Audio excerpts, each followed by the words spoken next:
ঈদের তৃতীয় দিনেও রাজধানীর বিনোদন কেন্দ্রগুলোতে মানুষের ঢল নামে। আত্মীয় স্বজন নিয়ে ঘুরে বেরিয়েছে নগরবাসী। বুধবার সকাল থেকেই জিয়া উদ্যান, হাতিরঝিল, ধানমন্ডি লেক সব জায়গায় ছিল ব্যাপক ভিড়। এসব জায়গায় বন্ধুদের নিয়ে গল্প, গান আর আড্ডায় মেতে ওঠে কিশোররা। বান্ডেল থাকলে প্রতি সেনমানিতে টাকা বাঁচবে। বিকাশ সেনমানি বান্ডেল কিনে জিতুন প্রতি লেনদেনে।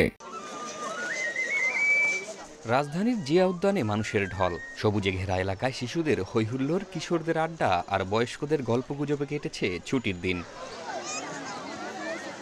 প্রিয়জন, বন্ধুবান্ধব, আত্মীয় স্বজন নিয়ে ঘুরে বেরিয়েছে অনেকে। ফাঁকা ঢাকায় দ্রুত চলাচল করতে পারায় খুশি নগরবাসী।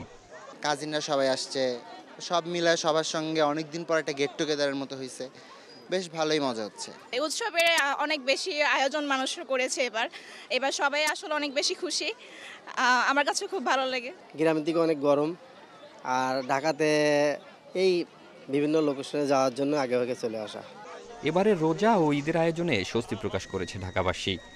এখানের পরিবেশ আগে তো তেমন ভালো ছিল না, ভয়ে আসতাম না আগে এখানে, আর এখন পরিবেশটা আসলে অনেক সুন্দর। আগামীতে আরও সুন্দর হবে। ফ্যামিলি নিয়ে আসছি ঘুরতে, খুব ভালো লাগতেছে, খুব এনজয় লাগতেছে। বাট যে পরিবেশটা অনেক সুন্দর। ধানমন্ডি লেকেও দেখা যায় প্রাণচাঞ্চল্য। তরুণ তরুণীদের পাশাপাশি পরিবার নিয়ে এসেছেন অনেকে।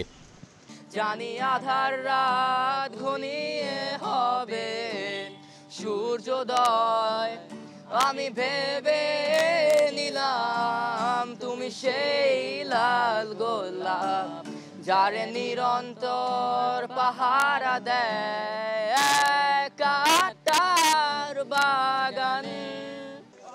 নগর জীবনে একটু বিনোদনের আশায় রাজধানীর হাতিরঝিলেও ছুটে এসেছেন কেউ কেউ। জাহিদুল ইসলাম, ইন্ডিপেন্ডেন্ট নিউজ, ঢাকা।